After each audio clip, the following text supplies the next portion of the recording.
कुंडलिकावरदे हरी विठ्ठल श्री ज्ञानदेव तुकाराम.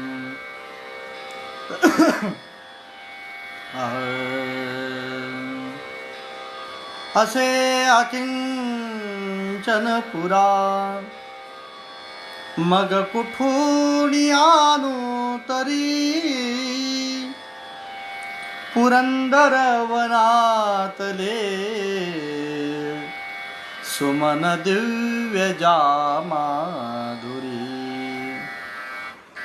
घरीच परड्यात जे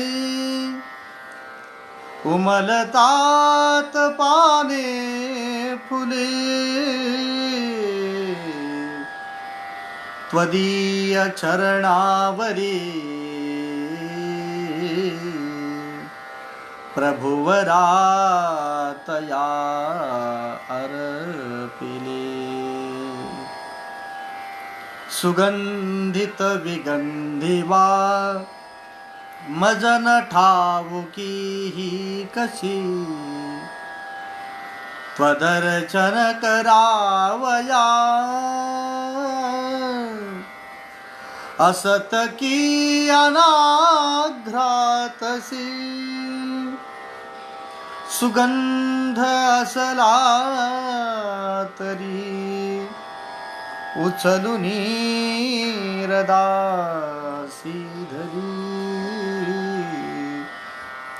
नवास रुचला सुखे तरी तुडेव पाया तळी. श्री हरे मजसी त्याचा विषाद लवही नसे घडली तव पूजा हे काय सौभाग्य अल्पसे.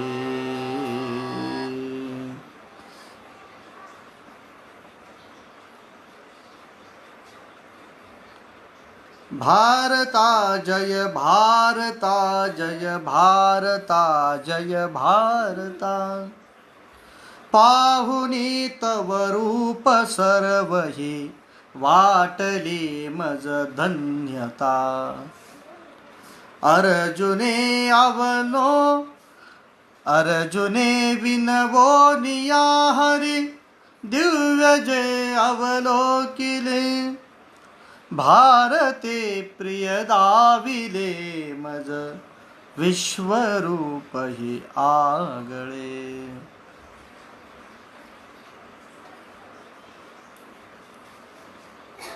आज आपण आमच्या श्री दुर्गा वेदशास्त्र पाठशाळेच्या फेसबुक पेजच्या माध्यमातून थोडासा संवाद या ठिकाणी करणार आहोत.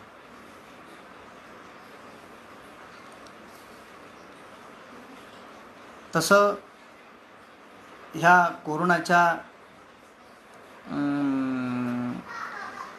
गेल्या काही दिवसापासूनच्या संकटामध्ये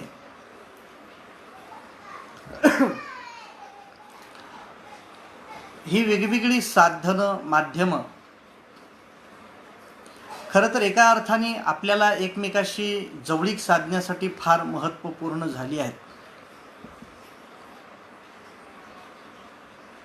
वेगवेगळ्या प्रकारच्या काही विचारविनिमयांना त्याची देवाणघेवाण करण्यासाठी पण फार महत्त्वपूर्ण आहेत.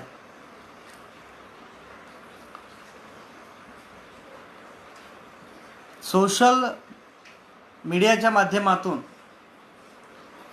काही वाईट घडतंय आपल्याला याची कल्पना असेल नसेल, पण चांगलं मात्र निश्चितच घडतं. इथं मात्र सगळ्यांचं एकमत आहे. गेल्या काही दिवसामध्ये आपण अनेक प्रकारची प्रवचनं, अनेक प्रकारची व्याख्यानं या फेसबुक पेजच्या माध्यमातून भरपूर ऐकतो आहोत. आज मी आपल्यासमोर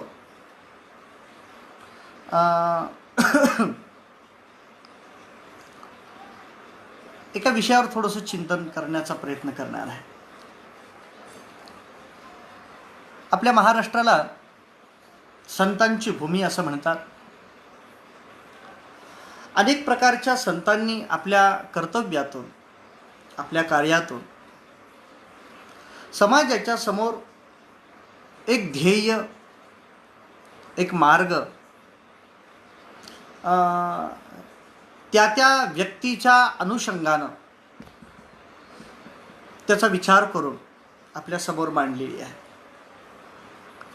कठीणातल्या कठीण साधनांच्या पासून सोप्यातलं सोपं साधन संतांनी अखिल मानवी जीवनाच्या कल्याणासाठी आपल्या समोर ठेवलेलं आहे. आणि हे आपण जाणतो, हे आपल्याला माहिती आहे. आपण बऱ्याच वेळेला हे अनुभवलेलं पण असतं.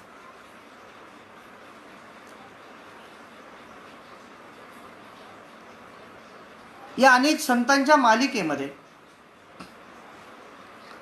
एक विशेष जीवन की पूजनीय स्वामी वरदानंद भारतींचं आपल्यातल्या बऱ्याच जणांनी पाहिला असेल, अनुभवला असेल.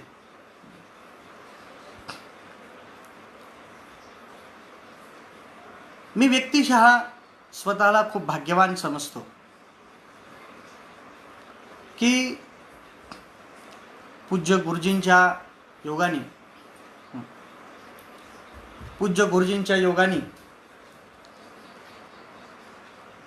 स्वामी वरदानंद भारतींच्या पावन सान्निध्यामध्ये जाण्याचा योग माझ्या जीवनामध्ये बऱ्याच वेळेला झाला. मला त्यांचं जीवन माझ्या डोळ्यांनी पाहता आलं, हे माझ्या जीवनाचं एक फार मोठं मी भाग्य समजतो. आम्ही गुरुजींच्या बरोबर बऱ्याच वेळेला गोरठ्याला पण गेलेलो आहोत. पूजनीय आप्पांनी उत्तरकाशीला शेवटी जात असताना जे सुदर्शन चरित्र 5 दिवस सांगितलं होतं, ती सुदर्शन चरित्र पण स्वतः ऐकण्याचं पण भाग्य माझ्या जीवनामध्ये प्राप्त झालेलं होतं.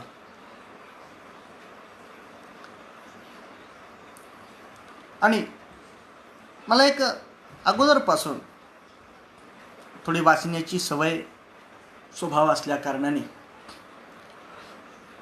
पूज्य आप्पांची अनेक पुस्तकं वाचण्याचंही मला सद्भाग्य प्राप्त झालं. मी त्याच्यातला अभ्यासू आहे असं नाही म्हणू शकत, पण मी ती बरीचशी पुस्तकं मी वाचण्याचा पूर्ण प्रयत्न केला. त्यातली काही पुस्तकं तर मला खूप अतिशय आवडतात. कथामृत आहे, शालिवाहन महाकाव्य आहे, महाभारताचे वास्तव दर्शन आहे. अशी अनेक पुस्तकं मी 1-2 वेळेला नाही तर बऱ्याच वेळेला वाचलेली आहेत. एरवी त्यांच्या साहित्याचा मी अभ्यासक आहे असं म्हणावं अशी योग्यता माझ्यात जरी नसली तरी मी त्यांचा एक वाचक आहे. ते आमच्या हृदयाचं एक फार महत्त्वाचं ठिकाण आहे.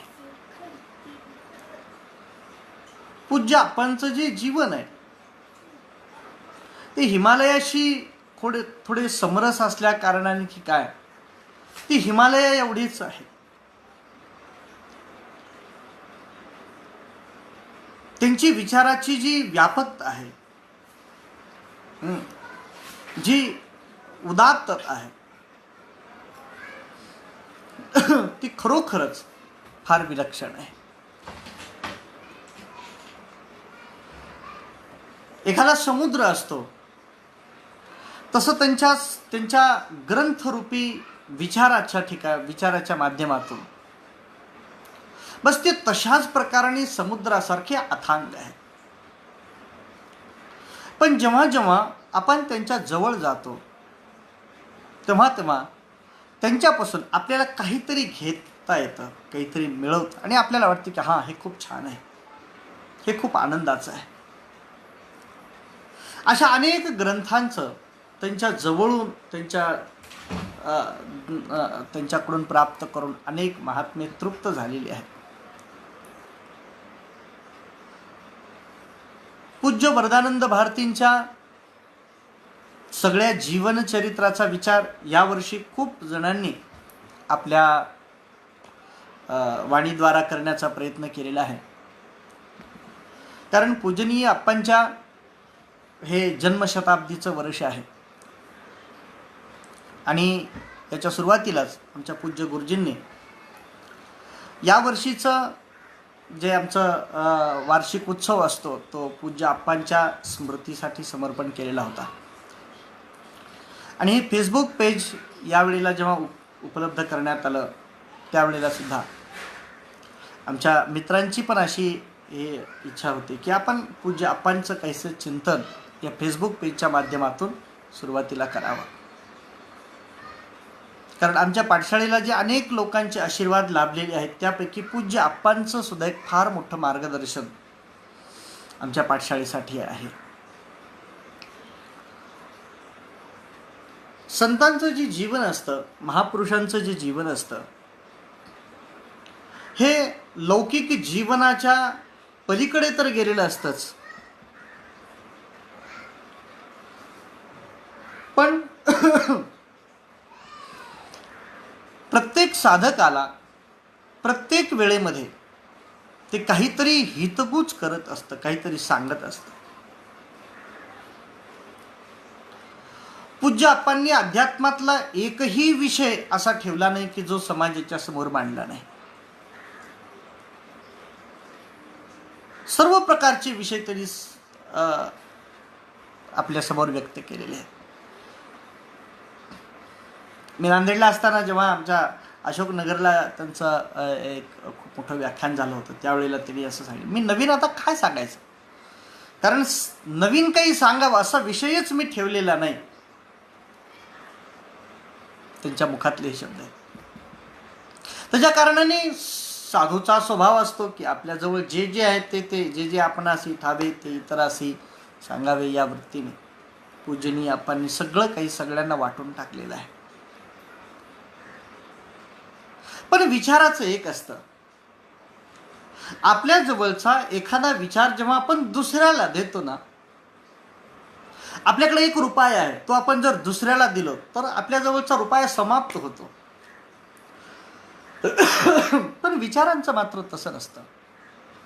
आपल्या जवळून जर दुसऱ्याला जर दिला तर त्याच्याकडे तर वाढतोच, पण आपल्यातला कमी होत नाही. तो आपल्याकडे आहे तसाच राहतो, किंबहुना काही अधिक दृढ होतो. हा सर्वेशाम अनुभव आहे. त्या आपण ज्या सगळ्या विषयांना आपल्या समोर ठेवलंय त्यात एक आप्पांचा एक फार आवडीचा विषय तुमच्या सर्व त्यांच्याशी समरस होणाऱ्या लोकांनी मान्य केलेला, तो म्हणजे आप्पा भरपूर फिरत असत.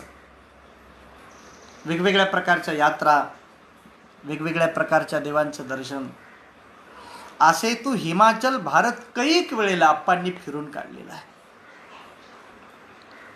आप्पांच्या जीवनचरित्रामध्ये अनेक ठिकाणी त्यांनी त्याच्यातले काही टिपण लिहिलेत की इथं मी गेल्यानंतर असा असा मला अनुभव आला, इथं गेल्यानंतर असं झालं. आणि स्वतः एकटे तर जातच, पण त्याच्याबरोबर कधी कधी अनेक जणांना ते घेऊन जा. पूज्यपाद शंकराचार्य जसं आपल्या अनेक शिष्यवर्गांच्या सह भारत भ्रमण करीत, आपण सुद्धा अशा प्रकारची भारत भ्रमण अनेक वेळेला केली. अनेक ठिकठिकाणची दर्शनं घेतलेली आहेत. असं असतं, आपणही जातो दर्शनाला, पण आपण जाऊन आलोय हे नंतर आपणच विसरून जाण्याची शक्यता असते. याच्यासाठी तिथून काही गोष्टी आणाव्यात असं आपल्याकडे काही मानलं जातं. उदाहरणामध्ये काही यात्रेला गेल्यानंतर तिथून तीर्थ आणावं, काही ठिकाणून प्रसाद आणावा, काही ठिकाणून आपण फोटो घेऊन येतो, नाही का. महापुरुषांच्या जीवनामध्ये कदाचित हे आणतात की नाही मला माहिती नाही, पण प्रत्येक ठिकाणी गेल्यानंतर तिथून काही आठवणी घेऊन येत असतात. आणि त्या आठवणी आपल्या अंतःकरणाच्या तिजोरीमध्ये त्याला व्यवस्थित ठेवून देतात. पुन्हा पुन्हा त्याला उघडून पाहतात, पुन्हा पुन्हा त्याचा आस्वाद घेतात, पुन्हा पुन्हा त्याचा आनंद घेतात, दुसऱ्याला सांगतात. आणि त्यातली एक विशेष गोष्ट पूज्य आप्पांनी आपल्या जीवनामध्ये केली, ती म्हणजे प्रत्येक ठिकाणी गेल्यानंतर काही ना काही रचना केल्यात आप्पांनी, की ज्या रचना तिथल्या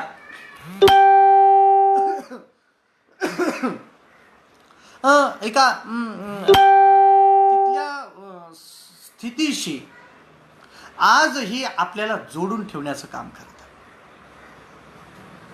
उदाहरणामध्ये आप्पा जेव्हा सिंधू दर्शनासाठी गेले, स्नान मज घडले सिंधूचे, हे महाकाव्य सहज हे काव्य त्यांच्या मुखातून सहज पुरलं.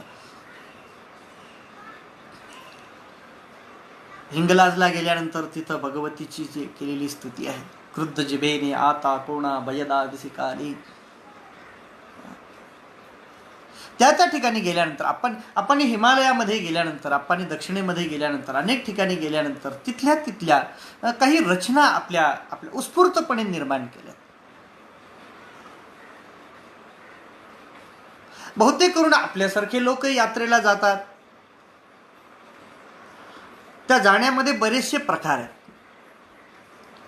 पहिला तर प्रकार असतो, आपण जेव्हा कुठेही यात्रेला जातो ना, तेव्हा आपल्याबरोबर एखादा ड्रायव्हर असतो, तो पण जातो, पण तो असा उदासीन होऊन जात असतो. त्याला अरे चल जाऊ तिथं दर्शन, नाही मी बऱ्याच वेळेला घेतलं, जा घेऊन या तुम्ही जा. मग आम्ही गेल्यानंतर तू काय करणार, म्हणजे झोपणार मी इथं मस्त. आता तिथेची मौज आहे, तिथेची आवश्यकता आहे, तिथेची आवड आहे, त्याला कोण काय करू शकतं. काही जण झोपी जातात, काही जण सांगतात नाही नाही झोपी वगैरे नाही, ते येतात पाहतात इकडं तिकडं, पण फार दमलेले दिसतात, रागावलेले दिसतात, संतापलेले दिसतात. मग आता असं आहे, घरामध्ये 4-5 जणांनी एकत्रित राहण्याची अखंड सवय असलेला मनुष्य जेव्हा गर्दीच्या ठिकाणी, यात्रेसारख्याच्या ठिकाणी जातो आणि तिथं खूप मोठी गर्दी असते, सहन होत नाही. आधीच तर 60च्या पुढे गेलेलं वय असतं, बीपी शुगर वगैरे असते, सकाळी काहीतरी खायला भेटलेलं असतं नसतं, मग ते बीपी थोडंसं कमी जास्त झालं की तन तन तन तन सुरू होतं, त्याचं ओरडायला लागतो. हे एक लोक देवाचं दर्शन घेऊ देत नाहीत असं संतापायला लागतो. घेतात, तोही एक आनंद. कुठं एखाद्या मंदिरामध्ये गेल्यानंतर तिथं जेव्हा गर्दी होते ना, खूप दर्शनाला जायला मिळत नाही, ओह झालो येऊन काय चूक झाली असं पण संतापून बोलायला लागतो. ही पण एक जाण्याची प्रकार पद्धती आहे.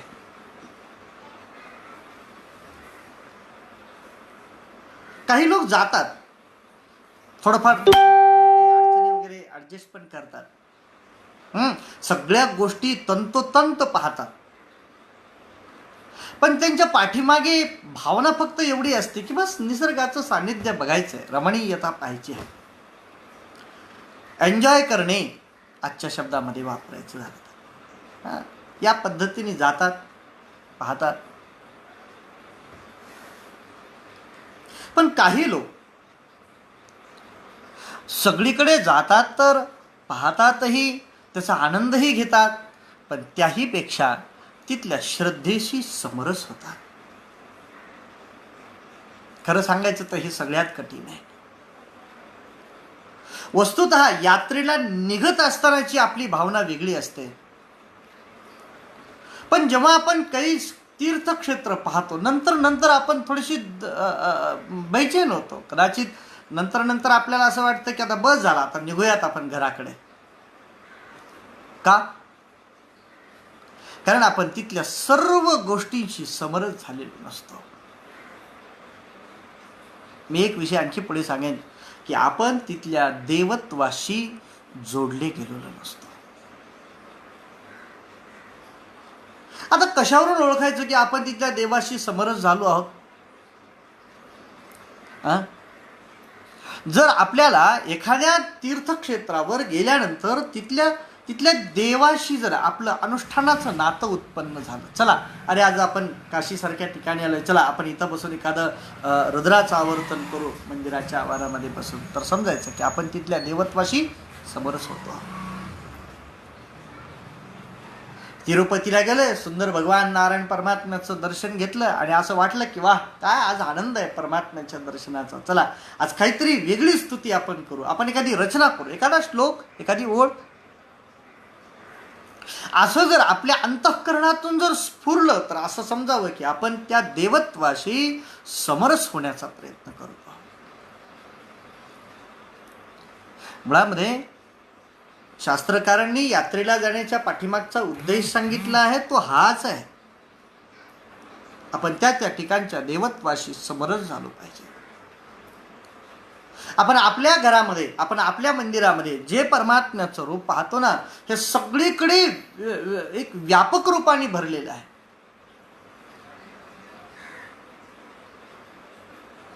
अणु अणु अणु रेणूमध्ये सुद्धा तोच परमात्मा भरलेला आहे ना. मग त्या अणुरेणूमध्ये भरलेला परमात्मा सर्व भूमीमध्ये पाहत असताना आपण त्या त्या भूमीशी, आपण त्या त्या देवत्वाशी जेव्हा आपण समरस होतो ना, तेव्हा त्याचा एक आनंद फार वेगळा असतो. पूजनीय आप्पांसारखे जे महापुरुष असतात ना, त्या त्या ठिकाणी, त्या त्या देवाच्या ठिकाणी गेल्यानंतर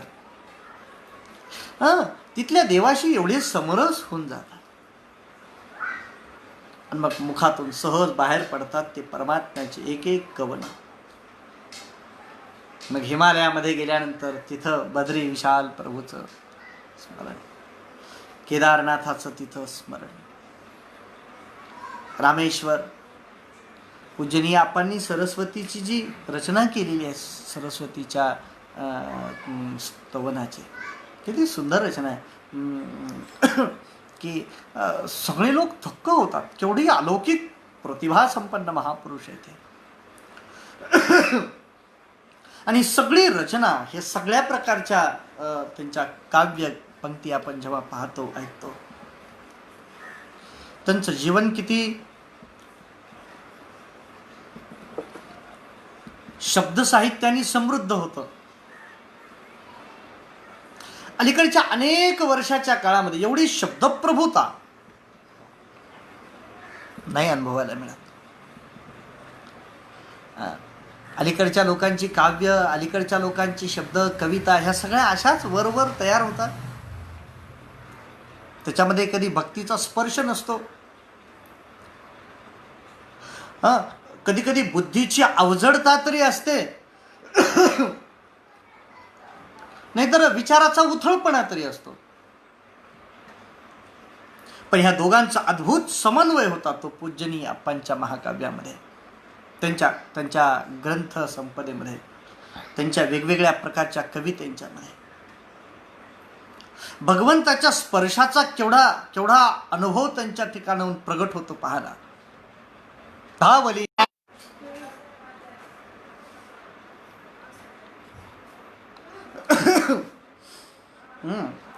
पूजन आप्पांनीच एके ठिकाणी असं वर्णन केलंय की हे शब्द म्हणजे लग्नामध्ये पाहुणे जसे येतात ना, असे लग्न समारंभ, हे अर्थात कोरोनाच्या ह्याच्यातलं लग्न समारंभ नाही, आपले अगोदरचे जे लग्न समारंभ व्हायचे ज्याच्यामध्ये अनेक पाहुणे येतात, वेगवेगळ्या प्रकारचे पाहुणे, त्यांच्या योग्यतेप्रमाणे असे छान सगळे नटून थटून सगळेजण असे येऊन पाहतात, लग्नाला बसतात येऊन. त्याप्रमाणे वेगवेगळ्या प्रकारचे शब्द असे नटून थटून तिथं समोर येऊन बसतात. त्यांना असं ओढून ताडून आणलेली नाही, ती स्व इच्छेने आपल्या अंतःकरणातल्या प्रेरणेनं ती शब्दच म्हणतात की चला आता या स्वामीच्या, या साधूच्या मुखातून आपण स्वतः प्रगट होऊ. आणि पूजनीय आप्पांसारख्यांचं जे जीवन आहे ना, त्यातलंच एक जीवन आहे. आप्पांच्या जीवनामध्ये, त्यांच्या कवितेच्या स्पर्शामध्ये, मी हे सुरुवातीला मुद्दाम याच्यासाठी सांगतोय की आपल्याला ज्या कवितेकडे त्यांच्या जायचं आहे त्याची माझ्या बुद्धीने थोडी व्यापकता कळावी यासाठी सांगतोय मी. संस्कृतीचं रक्षण, देशाचं रक्षण याबद्दल त्यांच्या अंतःकरणात जो एक दृढ भाव होता तो फार उदात्त होता, तो फार व्यापक प्रमाणातला होता. संस्कृतीतल्या कुठल्याही गोष्टीशी तडजोड हा विषयच त्यांच्या जीवनात नव्हता. अनेकांनी त्यांच्या समोर जेव्हा वादविवाद केले, विचारविनिमय केले किंवा आपल्या संस्कृतीमध्ये हे वाईट आहे, हे खरं, हे चुकीचं आहे, हे काय करणार, याच्याबद्दल त्यांनी सांगितलं, लक्षात घ्या, माझ्या संस्कृतीमध्ये एकही वाईट गोष्ट नाही आहे. आणि समजा ती कुठं जर जाणवतच असेल तर समजा की संस्कृतीमध्ये चालणाऱ्या एखाद्या व्यक्तीचा तो दोष आहे असं समजा. कदाचित हजारो वर्षाच्या परचक्राच्या योगानी वगैरे थोडासा दोष कुठं जर निर्माण झाला असेल तर तो संस्कृतीचा दोष नाही, तो माझ्या धर्माचा दोष नाही. पाणी गढूळ होतं, हा पाण्याचा दोष नसतो. कधी कधी त्या पाण्याशी तिथल्या जमिनीचा जो स्पर्श होतो ना, त्याचा दोष असतो तो.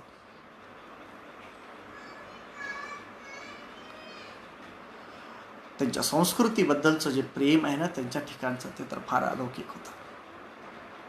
आणि हे अलौकिक दृढतम प्रेम आपल्या अंतःकरणामध्ये धारण करून आपण जेव्हा उभा भारत सगळा भ्रमण केला,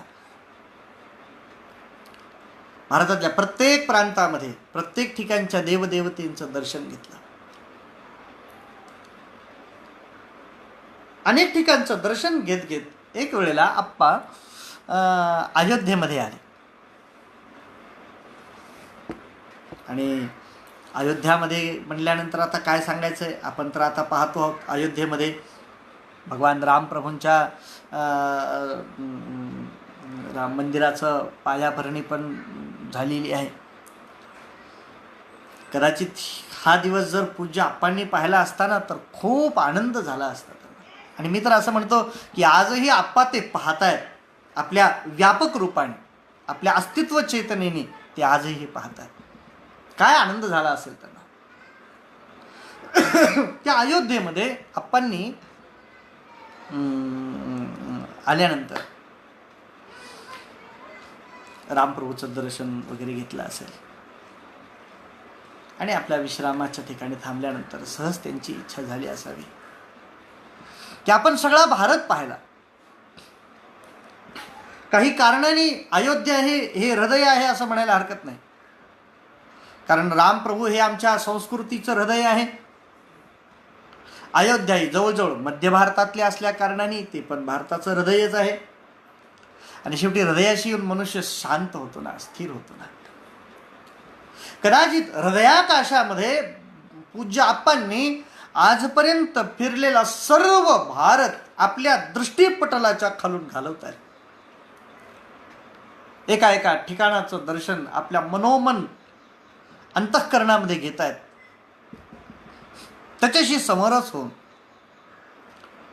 आपण त्या त्या ठिकाणी घेतलेल्या दर्शनाचं आपल्या अंतःकरणातलं जे प्रतिबिंबित रूप आहे ना, ते आपल्या सगळ्यांच्या समोर ठेवत आहे. हे आपणनी त्यांच्या जीवनामध्ये दर्शन घेऊन आलेल्या क्षेत्रांच्या पाऊल खुणा आहेत, पाऊल वाटा आहे. आणि पाऊल वाटा मागच्या माणसासाठी फार आवश्यक असतात. आपणनी जी लिखाणं केली ती त्यांना किती आनंददायी तर झालीच, त्याच्यापेक्षा आपल्याला खूप आनंददायी होतं. मी प्रामाणिकपणे आपल्या समोर सांगतोय की मी आपणची हे अनेक पुस्तकं वाचली, त्याच्यातलं हे जे वर्णन मी वाचलंय आणि ते वाचल्यानंतर माझ्या मनामध्ये अशी इच्छा झाली की आपणही भारत पाहावा, आपणही फिरावं भरपूर. आणि सदू काही मोठ्यांच्या आशीर्वादाने म्हणा, मला जवळजवळ 11-12 राज्य फिरण्याचा योग प्राप्त झाला. जवळजवळ भारतामध्ये जो मध्य भारत आहे, दक्षिण आहे, उत्तर भारत आहे, जवळजवळ पाहण्याचा योग आला. जवळजवळ सगळ्या म्हणजे ज्या राज्यांमध्ये आपण जे मोठे मोठे मंदिरं वगैरे पाहतो म्हणतो ती जवळजवळ फिरून झाली. मला तिथं गेल्यानंतर आप्पांच्या या दर्शनाचं आठवण झाली मला. मी बऱ्याच वेळेला महाराष्ट्राच्या बाहेर जात असताना हे पुस्तक बरोबर घेऊन जात असे. तिथं तिथं जाऊन गेल्यानंतर त्या त्या अनुषंगाने काही आहे का त्याचं वाचन करायचं आहे. आणि मी बऱ्याच वेळेला विश्वरूप भारत हे आप्पांचं जे जे खंडकाव्य आहे ते मी खूप वाचलं, मला खूप आवडलं ते. आपण त्याच्याशी थोडंसं विचार करू, आपण त्याच्याबद्दल थोडंसं वर्णन पाहू. भारता जय भारता जय भारता जय भारता, पाहुनी तव रूप सर्वही वाटली मज धन्यता. अर्जुने विनवोनिया हरी दिव्य जे अवलोकिले, भारते प्रिय दाविले मज विश्वरूप ही आगळे. जय भारता जय भारता. भारत मातेची भारत मातेचा जय जयकार करतात पूजनीय. मी भारत देशातली विविध रूप पाहिली आणि काय झालं माहितीये, वाटली मज धन्यता. मला फार धन्यता वाटलं, मला फार आनंद झाला. भारत भूमीचं दर्शन घेतल्यानंतर आनंद व्हायलाच पाहिजे. आणि हे रूप कसं होतं, तसं भगवान श्रीकृष्ण परमात्म्यांना अर्जुनाने प्रार्थना केली, भगवान मला तुमचं विश्वरूप दाखवा ना. आणि अर्जुनांना भगवान परमात्म्याने जे विश्वरूप दाखवलं ना, ते रूप पाहिल्यानंतर अर्जुनाची जशी अवस्था झाली ना, बस तेच मी पाहिल्यानंतर झालं. आणि खरोखर अर्जुनासाठी भगवान कृपाळू झाले ना, तसं माझ्यासाठी सुद्धा ही भारत माऊली बस कृपाळू झाली आणि तिने मला हे सगळं रूप दाखवलं.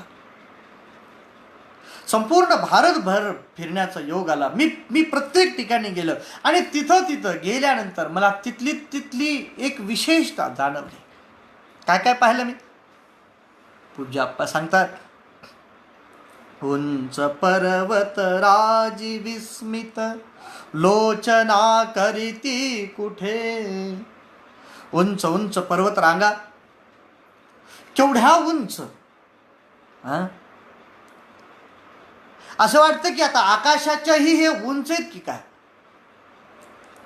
हिमालयामधल्या एक एक पर्वत रांगा पाहिल्या ना की भय भय वाटतं, इतक्या उंच आहेत त्या. केवढ्या उंच आहेत त्या. इतकं उंच हे तयार झालं कसं असेल बरं. विस्मितता वाटते. लाट त्या समसागरावर वादळे भयदा उठे. इकडे एवढ्या उंच उंच हिमालय आहे, तर इकडं समुद्रावर येणाऱ्या ज्या लाटा आहेत ना, समुद्रातून भूमीवर समुद्र तटाकावर येणाऱ्या एक एक लाटा एवढ्या प्रचंड असतात, भयभीत करतात माणसाला. आम्ही गेल्या वर्षी जेव्हा दक्षिणेमध्ये गेलेलो होतो ना, तेव्हा तिथं एका ठिकाणी आम्ही गेलो. रात्रीची वेळ होती आणि रात्री पोहोचलो समुद्राच्या काठावर. एवढा भीषण आवाज होता, आम्ही नाही जाऊ शकलो त्या समुद्राच्या काठावर. आम्ही दुरून वापस आलो. केवढ्या भयदावी लाटा असतात आणि त्यातल्या त्यात सुनामी सारख्या असतील तर मग भयदा उठे, मग तर त्या फार भयभीत करतात.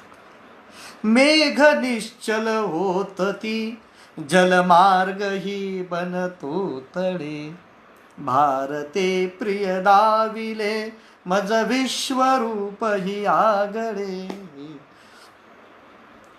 काही काही ठिकाणी पाऊस पडतो, एवढा जलमार्ग ही पाणी जिथून वाहतो तो रस्तो मार्ग सुद्धा तळ्यासारखा होऊन जातो.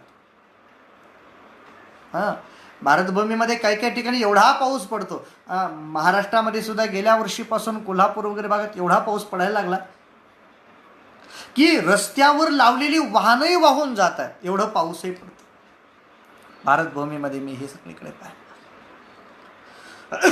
स्पर्श दे सुख मार्दवे चरणा प्रती गवते अशी. कुठं कुठं गवत आहे, हिरवगार गवत. पाय ठेवल्यानंतर त्या पायाला ते स्पर्श इतका आनंदकारक होतो. स्वर चालू करतो, इतका आनंदकारक होतो. रम्य वर्ण शुभाकृती सुमने मनोहर ही तशी. भारत भूमीमध्ये वेगवेगळ्या प्रकारची फुलं, काय सांगावं. वेगवेगळ्या प्रकारची गवत आहेत, तर वेगवेगळ्या प्रकारची फुलं आहेत. एवढी सुगंधी फुलं, एवढी सुंदर सुंदर फुलं. बरं, अनेक ठिकाणची फुलं सुद्धा एवढी वेगळी वेगळी आहेत की हे फुलं तिकडं भेटत नाहीत, तिकडची इकडं भेटत नाहीत, अशी पण फुलं आहेत. त्या त्या प्रांताला ती फुलं भूषवतात, आनंदित करतात. सद्गुणे करी औषधी नित, रोगमुक्त जनाबळे. भारते प्रिय दाविले मज, विश्वरूप ही आगळे. या भारत भूमीमध्ये अनेक प्रकारच्या औषधी आहेत. थोडा आवाज करा. वेगवेगळ्या प्रकारच्या औषधी असतात की ज्या सद्गुणे करीती औषधी नित रोगमुक्त करा. आपल्या सद्गुणांनी, आपल्यातल्या विशेष गुणांनी ती औषधी रोगमुक्त करण्याचा प्रयत्न करतात.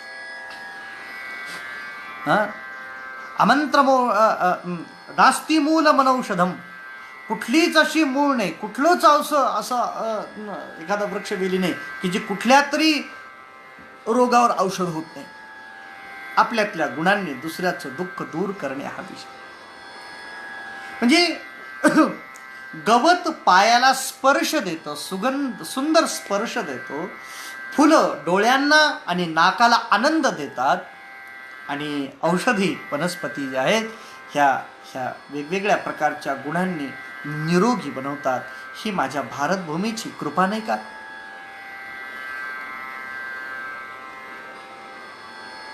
खोल खोल दर्या कुठे, शिखरे नभा प्रतिचुंबिती. कुठं कुठं खोल दर्या आहेत, कुठं कुठं शिखर आकाशाला स्पर्श करणारी आहे. स्वच्छ शीतल वारी पुण्य नद्या निरंतर वाहती. स्वच्छ पाणी, शीतल जल. ऐका, अन्य देशामध्ये पाणी वाहत नाही असं नाही, नदीच्या रूपाने वाहतं, पण पुण्य नद्या फक्त भारत देशामध्येच आहे. ते पाण्याच्या बरोबर स्वच्छता तर घेऊन वाहतातच, त्याच्याबरोबर पुण्य घेऊन वाहतात. म्हणून तर आम्ही गंगा यमुनेसारख्या नदीमध्ये जाऊन जेव्हा स्नान करतो ना, तेव्हा शरीर तर स्वच्छ होतच, मन तर पवित्र होतं, पण त्याच्याबरोबर पुण्य प्राप्त होतं. भारत देशातल्या या नद्या पुण्य सलीला आहे. आम्र नारळ केळ जांभूळ, दे सुधारस सी फळे. भारते प्रिय दाविले मज, विश्वरूप हे आगळे. भारत देशामध्ये अनेक प्रकारचे वृक्ष आहेत. आंबा आहे, नारळ आहे, केळी आहे, जांभूळ आहे. हे फळं म्हणे सुधारस देतात. सुधार शब्दाचा अर्थ आहे अमृताचा रस देतात. अहो काय सांगावं, आम्ही मागे दक्षिण देशामध्ये जेव्हा गेलो होतो, केरळमध्ये, थोडंसं भूक लागली होती. आम्ही गाडीमध्ये होतो, भूक लागली होती आणि तिथं एक केळीचा घडच दिसला असा मोठा. आम्ही जवळजवळ 30-32 माणसं होतो. आम्ही ते केळीचं एक घडच घेतलं त्यांच्याकडून. किती, एक टुचभर सुद्धा कदाचित नसेल अशी एवढी केळी. पण एक केळीच्या वर शुगरवाल्याने तर हातच लावला नाही, एवढी गोड केळी की आम्ही आमच्या आयुष्यात सुद्धा कधी खाल्ली नाही. काय गोडी आहे तिची. इकडं कोकणामधला जेव्हा आंबा येतो ना, काय गोडी आहे, काय रस आहे. वेगवेगळ्या प्रकारचे वृक्ष, आपली सुंदर अशी गोडी जणू काही भारत मातेच्या अंतःकरणातून आपल्याला देत आहे, आपल्याला ते खाऊ घालत आहे. भारत देशामध्ये अनेक प्रकारच्या वृक्षवेली आहे. उंच वृक्ष सपर्ण दाटन, जे कवेत हिमावती. अनेक प्रकारचे वृक्ष जे उंच तर आहेत, पण एवढे मोठे मोठे की ते कवेमध्ये सुद्धा न मावणारे. आजही अनेक प्रकारचे वटवृक्ष, मी स्वतः 1-2 ठिकाणी असे पाहिलेत की एक जोड धोतर पूर्ण त्या वडाला आपण पांघरू शकत नाही तरी सुद्धा कमी पडतं, एवढा मोठा त्याचा त्या वडाचं बोट. सौरभे निज मोहवी, ते मोबाईल बघ एक मिनिट, तो स्वर बदलला.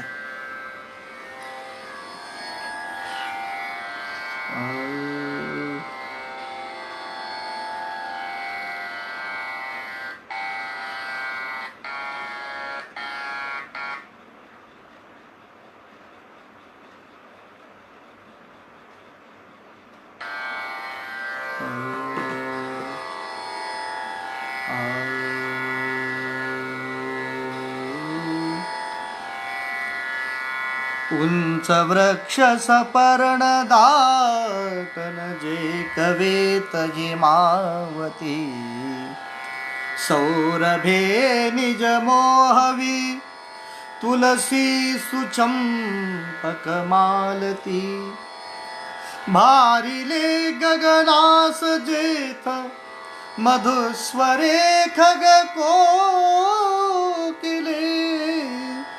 भारते प्रिय दाविले मज विश्वरूप ही आगळे. अनेक प्रकारचे उंच उंच वृक्ष जे जे खूप उंच आहेत आणि कवेतही न मावणारी आहेत. वेगवेगळ्या प्रकारची सुगंधी फुलं, त्याच्यामध्ये तुलसी सारखा सुगंध आहे, मालती सारखा, चंपका सारखा सुगंध आहे. आणि खरं सांगू का, याही पेक्षा या वृक्षांवर जेव्हा वेगवेगळे पक्षी आपल्यातला निजस्वर काढून जेव्हा आवाज देतात ना, खग कोकिले, कोकिळेचा काय सुंदर स्वर आहे. या भारत भूमीच्या ठिकाणी जेव्हा वसंत ऋतूचं प्राकट्य होतं तेव्हा कोकिळा सुंदर सुंदर आवाजाने जेव्हा ओरडू लागते, ती गाऊ लागते, तेव्हा सहजच सगळ्याचं अंतःकरण भरून येतं. हे माझ्या भारत भूमीचं हे कौतुक आहे.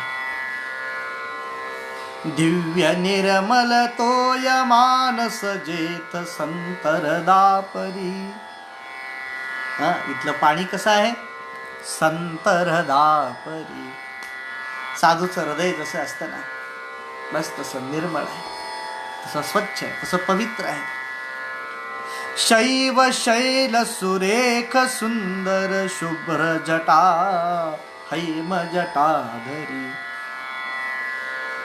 पंथ दुर्गम तत्व सानयना पुढे फुलवी फुले, भारते प्रिय दाविले मज विश्वरूप हे आगळे.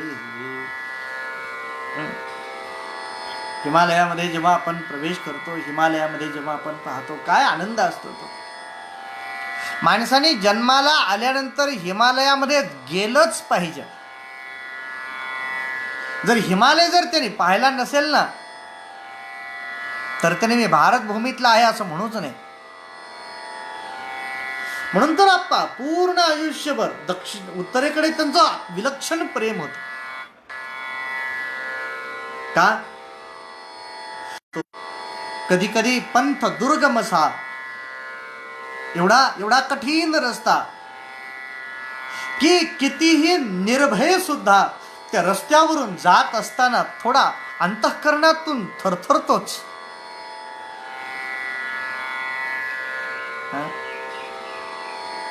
इतकं लहान आहे ना, जसं शास्त्राचं सूत्र असतं ना, किती छोटे छोटे सूत्र असतात. अमृत रूपाचं किती छोटा शब्द वापरलाय नारदांनी. बस तसंच हिमालयातले रस्ते आहेत, छोटे छोटे.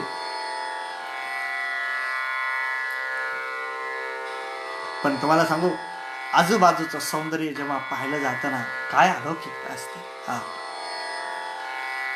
देश जांगल वामो पर सार्द्र वृक्ष असे किती, वाघ सिंह ससा करींद्र पयस्विनी पशुनामिती, हंस सारस वैन तेय कपोत चास शिखावले, भारते प्रिय दाविले मज विश्वरूप ही आगळे.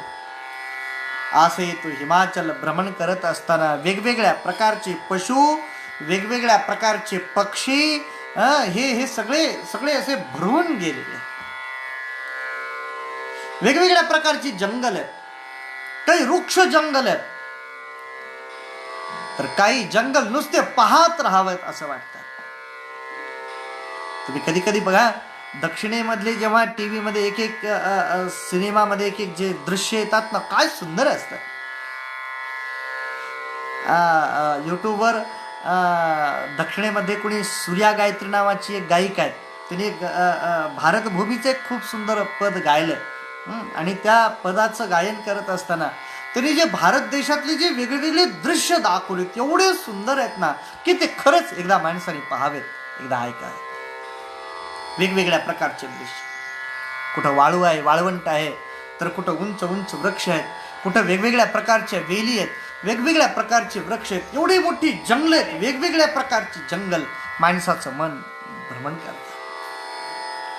बरं, या जंगलामध्ये वाघ, सिंह, ससा, कासव आदी आदी सगळ्या प्रकारचे पशु आहेत.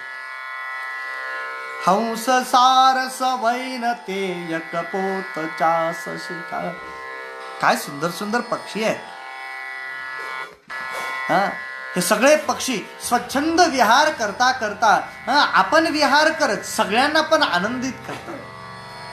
तुम्ही कधी कधी पहा, हिवाळ्यामध्ये जेव्हा सगळे पक्षी येतात, इकडे तिकडे फिरतात ना, कसे रांगेने चालतात. यांच्याकडून माणसं प्रेरणा घेत नाही. तो केवढं दुर्दैव. भारतभूमीतल्या अनेक प्रकारच्या राज्याची नावं घेतात. अंग वंग कलिंग केरल कामरूप निकैकय चोल कोशल पांड्य मद्र अवंतिका अपराजय पंच आप सरस्वती ग्रह मध्य देश निकुंतले भारते प्रिय दाविले मज विश्वरूप ही आगळे. भारतभूमीतल्या अनेक प्रकारच्या हे जे राज्य आहेत ना, काय काय एका एका राज्याची विशेष चिन्ह आहेत, विशेष आकार आहेत, विशेष रूप आहेत, त्यांची त्यांची विशेषता अनेक गोष्टींनी भरलेली दिसते. भारतभूमी काय देते इतक्या लोकांना? वैभवा उपयुक्त शी खनिजे किती तरी देत हा. भारत देशाला उपयुक्त अशी कित्येक खनिज भारतभूमी आपल्याला देते. मग लोखंडासारखं आहे, किती आवश्यक आहे ते. आज लोखंड नावाची वस्तू जर नसते तर आज आपण कुठलीच प्रगती करू शकलो नसतो. लोखंड तयार होतं. सोनं आहे, हिरे माणिक आहेत, अशी अनेक प्रकारची खनिज ही भूमी आपल्याला देते. आणि काही लोकांनी सांगितलं, अहो तसली खनिज आपल्याला काय उपयोग, आपल्याकडे कुठं थोडंसं आपल्या जवळ देते. अरे असं समजू नका, आपल्या जवळ सुद्धा अनेक प्रकारची खजिनं देतेच नाही. धान्यशाली यवादी पौष्टिक जीवनक्षम यन्महा. वेगवेगळ्या प्रकारची बीज नाही का, आपण नांगरून पेरल्यानंतर त्याच्यातून जी वेगवेगळ्या प्रकारची बीज उत्पन्न होतं. कोणते नुरवी उणे जरी यत्नपूर्वक वर्तले भारते प्रिय दाविले मज विश्वरूप ही आगळे. प्रत्येक व्यक्तीला पोषक असे अनेक धान्य तर ही भूमी देतेच. थोडासा प्रयत्न, थोडेसे कष्ट आवश्यक असतात. कारण शेवटी कष्ट केल्याशिवाय भूमीतलं धन मिळवण्यासाठी कष्ट तर करावंच लागतं ना. भारतभूमीचं वर्णन करतायत आपण. भव्य भीषण रम्य सुंदर उग्र कोमल सर्वही रूप जेथ धरी निसर्ग विचित्रता रमणीय ही. वर्ण जाती कुलाकृती अनुसूय वृत्ती सुखावरे, भारते प्रिय दाविले मज विश्वरूप ही आगळे. कुठं भव्य रूप आहे, कुठं भीषण आहे, रम्यपण आहे, सुंदरपण आहे आणि उग्रपण आहे. कुठं कुठं कोमलता दिसून येते. अशी सगळ्या प्रकारची रूप ही भारतभूमी आपल्या समोर दर्शन करते, आपल्या समोर दाखवते. कुठं निसर्ग रमणीय रूप धारण करतो, कुठं एक जणू काही हिरवागार शालू पांघरून आजूबाजूच्या त्या वेगवेगळ्या फुलांनी सजलेल्या एखाद्या नववधूप्रमाणे. कुठं कुठं वृक्षता पण दिसून येते. वर्ण जाती कुलाकृती अनुसूय वृत्ती सुखावले. आपापले वर्ण जातीप्रमाणे सगळेजण अतिशय आनंद, अनुसूय वृत्तीने. अनुसूया फार सुंदर शब्द आहे. दुसऱ्याच्या चांगलेपणामुळं स्वतः दुःखी न होता एकमेकाला प्रत्यही मान देत, एकमेकाला आनंदाने जवळ घेत, एकमेकाला आनंदाने सुख प्रदान करीत भारतभूमीमध्ये सर्व वर्णाश्रमातले लोक सुद्धा आनंदाने राहतात. सगळ्या ठिकाणची भूमी सगळ्याला आनंद देते. पण कसं असतं, देशाची व्यापकता पाहिल्यानंतर, भूमी मोठी म्हटल्यानंतर तिथं घडणाऱ्या प्रत्येक घडणाऱ्या घटना याच्या योगाने थोडेसे बदल तर दिसून येतात. काय काय बदल दिसून येतात? देश वेश न यादी येत असे पुरे विविधाकृती. देश प्रत्येक ठिकाणचा वेगळा आहे, राज्य वेगळी वेगळी आहेत, वेश वेगळा वेगळा आहे, नय वागण्याची पद्धती पण भिन्न भिन्न आहे. एवढंच नाही, प्रत्येक ठिकाणची घरं पण वेगळी वेगळी आहेत. मध्य भारतातली घरं वेगळी आहेत, दक्षिणेतली घरं वेगळी आहेत, हिमालयातली घरे वेगळी आहेत. प्रत्येकाची घरं पण वेगळी आहेत. एवढंच नाही, अन्नपान शरीर नासिक नेत्र वर्ण गिराकृती. प्रत्येकाचं अन्न वेगळं वेगळं आहे. दक्षिणेमध्ये गेलात तर तांदळाशिवाय काही खातच नाहीत. आम्ही दक्षिणेमध्ये गेलो होतो, 8 दिवस मुक्काम होता, दररोज भात. अरे हे कसं जाऊ शकतं तुम्हाला? ते म्हणले, महाराज आम्हाला ह्याच्याशिवाय दुसरं आवडतच नाही. अन्न वेगळं वेगळं आहे. अन्न पान पिण्याच्या पद्धती वेगळ्या. काही ठिकाणी दूध पितात, काही जणांनी काही वेगवेगळ्या प्रकारचे. तुम्ही जर कधी मध्य भारतामध्ये जर कुठं इकडं तिकडं जर गेलात तर तुम्हाला कधी महादेवाची काही आराधना वगैरे असताना ते दूध देतात विशिष्ट प्रकारचं, म्हणजे त्याच्यात काहीतरी मिलावट असते.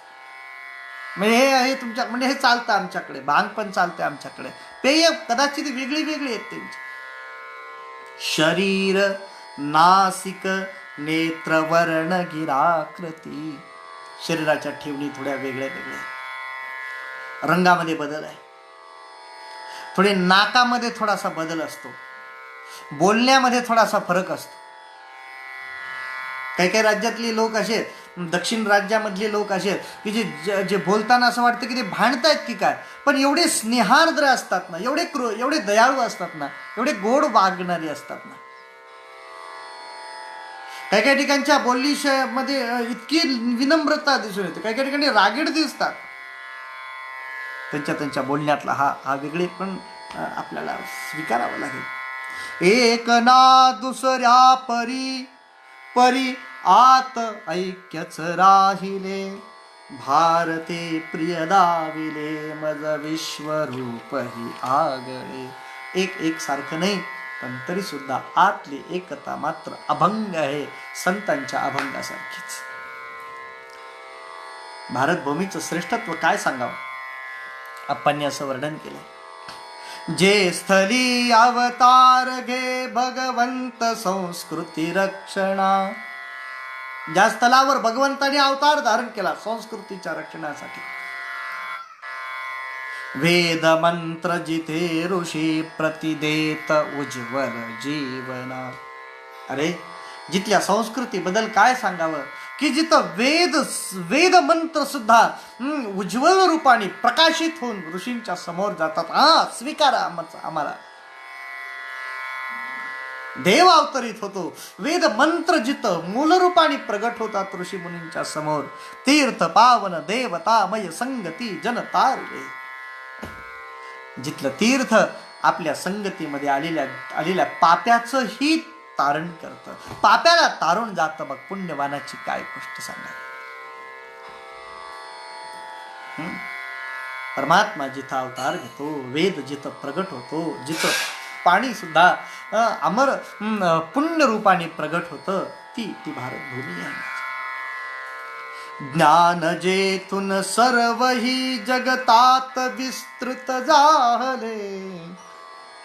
ज्या काळामध्ये जगतातल्या अन्य ठिकाणच्या लोकांना वस्त्र अंगावर घालायचं असतं, हे सुद्धा आजही कळतं कुठं, असं थोडंच आहे, कळत नव्हतं. त्याही काळामध्ये वेदांसारखी अपूर्व रचना भारत ऋषी मुनींच्या मुखातून नृत्य करत होते. शास्त्र भौतिक ही पुरापर उन्नती प्रतिपोंचले. फक्त ज्ञानच उन्नत होतं असं नाही, प्रत्यक्ष कृतीमध्ये सुद्धा. आजही तुम्ही भारत देशातली अशी अनेक ठिकाणं आहेत की जी पाहिल्यानंतर ती स्थापत्य शास्त्राचा उत्तम नमुना आहे. आजही सगळं जगत विचाराधीन आहे की एवढा मोठा प्रलय होऊन सुद्धा केदारच्या मंदिराला यत्किंचितही काही अडचण नाही. काय स्थापत्य असेल हे. दक्षिण प्रांतामध्ये तुम्ही अनेक मंदिरं पहा. कोणार्कचं भगवान सूर्यनारायणाचं मंदिर पहा, जगन्नाथपुरीचं मंदिर पहा, मध्य भारतातले अनेक उत्खननातून सापडणारी मंदिरं पहा. अरे हजारो वर्षापूर्वी समुद्रामध्ये बुडालेली द्वारिका जर एवढी सुंदर असेल तर त्या काळातलं काय वैभव असेल स्थापत्यशास्त्राचं. साक्ष दे अजुनी पुरातन शिल्प सुंदर जेथले. भारते प्रिय दाविले मज विश्वरूप ही आगळे. आमच्या भारतभूमीमध्ये अनेक प्रकारचे ऋषी होऊन गेलेत. ऋषी परंपरा एक उज्ज्वल परंपरा की ज्यांचं ज्ञान, ज्यांची तपस्या, ज्यांची पवित्रता अलौकिक आहे. त्याला जगात दुसऱ्या कोणी स्पर्श सुद्धा करू शकत नाही असे. त्यामध्ये आमचे सगळ्या जगाला ज्ञानाचं भांडार खुलं करून देणारे वसिष्ठ आहेत. आदिकवी वाल्मिकी आहे. व्यास वाल्मिकी अत्रि कश्यप गर्ग भार्गव कौशिक पाणिनी चरकादिका जनी देत हाच अलौकिक. लोट घेऊन वाहतात नद्या समृद्ध अशा जले. भारते प्रिय दाविले मज विश्वरूप ही आगळे. मग त्यामध्ये आमचे वेदव्यास महर्षी आहेत, वाल्मिकी ऋषी आहेत, अत्री आहेत, कश्यप आहेत, गर्ग आहेत, भार्गव आहेत. केवढ्या ऋषी लोकांचं वर्णन करून सांगा. पाणिनी सारखे संस्कृतची रचना करणारे, व्याकरणाची निर्मिती करणारे, चरकासारखे शेकडो हजारो वर्षापूर्वी सुद्धा शरीराचं इत्तंभूत शास्त्र जाणणारे ऋषीमुनी आहेत. याच भारतभूमीमध्ये बोधिला सकलास ही व्यवहार उत्तम भारते. आणखी एक सांगू, भारतभूमी केवळ आपणच फक्त सुखी व्हावं असं सांगत नाही, तर आपल्या जवळ जे काही चांगलं आहे, नैतिकतेने सुंदर आहे, हे जगाला शिकवत निघालेली आहे. आमच्यामध्ये जे छान आहे, जे उत्तम आहे, जे श्रेष्ठ आहे, ते सगळ्या जगाने स्वीकारावं, जगाला वाटत निघालेली आहे. ध्येय राम कथा समुन्नत सन्मुखे नित ठेविते. आमची रामकथा, आमची कृष्ण कथा ही जगाला ह्या सगळ्या प्रकारचे विषय देत राहते, हे विचार देत राहते. ग्राह्य वंद्य मनुस्मृती शिकवी जना प्रति चांगले. काय चांगलं आहे, काय वाईट आहे, याचं दर्शन मनुस्मृती प्रत्येकही देत राहते. आजही अन्य स्मृतीमध्ये राज्यघटनेमध्ये आणि मनुस्मृतीच्या घटनेमध्ये हा फरक सगळ्यांनीच मानला. तो म्हणजे मनुस्मृती व्यक्तिगत स्वतः तुम्ही नीतिवान व्हा असं शिकवते, आणि घटना जी असते ना ती आपल्याला फक्त तुम्ही सापडू नका गुन्ह्यात असं सांगते. गुन्ह्यात नाही सापडला पाहिजे बस एवढंच जिचं मत असेल, आणि जी आपल्याला गुन्हा करतानाच परावृत्त करत असेल असं ज्ञान देणारी. भारतभूमीमध्ये अनेक प्रकारचे क्रांतिकारक धर्मरक्षक होऊन गेले. क्रांतिकारक धर्मरक्षक देशभक्त असे किती, जाहले सर्वस्वही तजितान ते करीती क्षिती. त्यांनी कधी आपला देह त्यागताना सुद्धा कधी त्याच्याबद्दल क्षिती बघितले नाही. क्रांतिकारक आहेत, धर्मरक्षक आहेत, देशभक्त आहेत. आपली वेळ संपून गेलेली आहे म्हणून मी ह्या सगळ्याचं उगं एक जरी उदाहरण द्यायचं म्हणलं तर सुद्धा आपल्याला खूप वेळ होईल, की ज्यांनी आपल्याकडे काही पाहिलं नाही. त्या माणसांचे आयुष्य बघू शकता.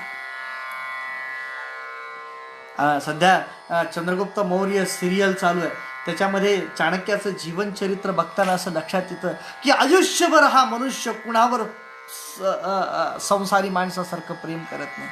एकमेव ध्येय ठेवतो की माझी भारतभूमी अखंड झाली पाहिजे. छत्रपती शिवरायांच्या सारखं जीवन पहा. धर्माच्या रक्षणासाठी ज्यांनी आपलं संपूर्ण आयुष्य समर्पण करून टाकलं अशी माणसं आपल्याला भेटतात. संस्कृतीच्या रक्षणासाठी ज्यांनी अहोरात्र परिश्रम करत राहिले. याचा परिणाम सांगू, पूज्य आप्पांनी त्याचा परिणाम सांगितलाय. दास्य भोगत राहता नित शीर्ष उन्नत राहिले. आणि ही पवित्रता, ही त्यागमयता, ही धर्माबद्दलचं प्रेम, ही राष्ट्राबद्दलची निष्ठा आमच्या अंतःकरणामध्ये असल्या कारणाने आम्हाला जरी कदाचित परदास्य स्वीकारावं लागलं तरी सुद्धा आम्ही हतबल झालो नाही. आत्ता कुठं एक स्वातंत्र्य समर मोडलं म्हणेपर्यंत दुसरी पिढी पुन्हा उभी राहत.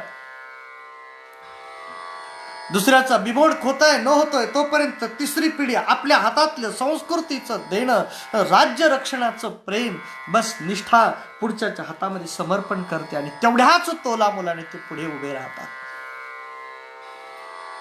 आणि असंही समजण्याचं कारण नाही की ज्या अर्थी तुमच्यावर पारतंत्र्य आलं त्या अर्थी तुम्ही हतबल होतात, तुमच्याकडे सामर्थ्य नव्हतं. नाही, आम्हाला जर दास्य जर स्वीकारावं लागलं असेल तर त्याचं कारण आमच्यातली नैतिकता होती. कारण आम्ही कधी कुणाला हातातलं शस्त्र टाकलेल्याला मारलं नाही, हा आमचा दोष होता. आम्ही कधी परस्त्रियांचं अपहरण केली नाही, आम्ही शत्रूंची घरं जाळली नाहीत, आम्ही शत्रूला सुद्धा सरळ मनाने पुढे गेलो, हा दोष होता आमचा. आणि हा तर फार मोठा गुण आहे ना. असो, क्रुद्ध दुष्ट पिशाच वृत्ती विनाश पूर्ण करीतना, धीर पावन संस्कृती जगली पुन्हा नव जीवना. ऐतिहासिक काल काय अजून तो न कुणाकडे, भारते प्रिय दाविले मज विश्वरूप ही आगळे. भारत देशावर आक्रमण केलेल्या लोकांची जेव्हा आपण चरित्र वाचतो, एकाचं जीवन आपल्या लक्षात येतं केवढी भयानक होते ते. एखाद्या गावामध्ये प्रवेश केल्यानंतर, अगदी हे पूर्वीचे तर होतेच होते, पण आजच्या गोष्टी बघा. जेव्हा छत्रपती शिवरायांवर जो चालून आला अफजल खान, येत असतानाची सगळी मंदिरं लुटत, सगळ्या स्त्रियांना भ्रष्ट करत लोकांना मारत निघालेला. एवढं सगळं सहन करून सुद्धा पुन्हा तीच धीरता, पुन्हा तेच सगळं धारण करून आम्ही सगळे संस्कृतीचे पुजारी उभे आहोत. आणि भविष्य सुद्धा याच्याही पेक्षा आणखी उज्ज्वल आहे. राम मंदिराच्या भूमिपूजनाच्या रूपाने हे आमच्या समोर प्रगट झालं. आत्ता तर विरोधातले लोक सुद्धा म्हणायला लागलेत, हां यांच्या समोरचं आता दिसायला लागले आम्हाला. आत्ता तर अयोध्या झाली, आता लगेच काशी आहेच, मथुरा आहेच, हे आम्हाला दिसायला लागले, हे ते सांगतायत. म्हणजे आता करायचंच आहे, ते तुम्ही करणारच आहात. म्हणजे भविष्य भारताने आणखी संस्कृतीचं सुटलेलं नाही, उलट ते आणखी जसं अग्नीतून तपल्यानंतर ते सुवर्ण आणखी दैदिप्यमान होतं, तसं आणखी सुद्धा दैदिप्यमान होत आहे. हे पुढचं भविष्य कुणाला कळेल, या प्रश्नावरून आपल्या समोर ठेवतात. रक्त सांडून देशभक्त जिथे निरंतर कष्टले. जिथं क्रांतिकारकांनी देशभक्तांनी आपलं रक्त सांडून निरंतर कष्ट केले. किती कष्ट. एखाद्या वेळेला सावरकरांनी लिहिलेल्या कादंबऱ्या वाचाव्या. अंदमानमध्ये काय काय दुःख भोगलं असेल त्या महात्म्या. सागरे परिवेष्टिले नित अंदमानही पाहिले. समुद्राच्या पलीकडे अंदमानामध्ये आदी ठिकाणी जेवून अनेक प्रकारचे दुःख क्रांतिकारकांनी राष्ट्ररक्षकांनी भोगलेले. जेथ नाविक सैन्य रक्षक ठेविता भय भंगले. भारते प्रिय दाविले मज विश्वरूप ही आगळे. जिथं जाण्यासाठी तिथल्या लोकांना सुद्धा भय वाटतं, अशा ठिकाणी जाऊन भयंकर दुःख, दारुण दुःख राष्ट्ररक्षण करणाऱ्या क्रांतकारकांनी भोगलेलं आहे. ही सगळी भारतभूमी आम्ही पाहिली आहे, असं आप्पा सांगतात. आप्पांनी असं वर्णन केले शेवटच्या श्लोकामध्ये की संपूर्ण भारतभूमी असे तो हिमाचल मी फिरली आहे, मी पाहिली आहे. पूर्व पश्चिम दक्षिणेसह मध्य भाग नि उत्तरा. देश मी अवलोकिला मम या दिशा मधुनी पुरा. ऐक्य आतून नांदते नित बाह्य रूपची वेगळे. भारते प्रिय दाविले मज विश्वरूप ही आगळे. पूर्व पश्चिम दक्षिण उत्तर मध्य अशा 5ही ठिकाणी भरपूर भ्रमण करून मी पाहिलं. पूर्ण देश अवलोकन केला. लहान लहान ठिकाणाहून मोठे मोठे तीर्थक्षेत्र, पुण्यभूमी, त्यागभूमी या सगळ्यांचं मी दर्शन करून पाहिलं. पण आतून मला ऐक्य दिसलं. बाह्य रूपातून कदाचित हा बदल, हा तर निसर्गाने दिलेला बदल असतो. हा जरी बाहेरून दिसत असला तरी आत मात्र एक रूपता, ऐक्यता, तेच देशप्रेम, तीच राष्ट्रनिष्ठा, तेच धर्मसंस्कृतीच्या बद्दलचा त्याग हा पुरेपूर मी पाहिला आहे. आणि म्हणूनच भारताचा भविष्य आजच्यापेक्षा आणखी उद्या उज्ज्वल राहील, उद्यापेक्षा आणखी परवा असं उज्ज्वलतेनं भवितव्य विशेष दृग्गोचर होत राहील, अनुभवास येत राहील.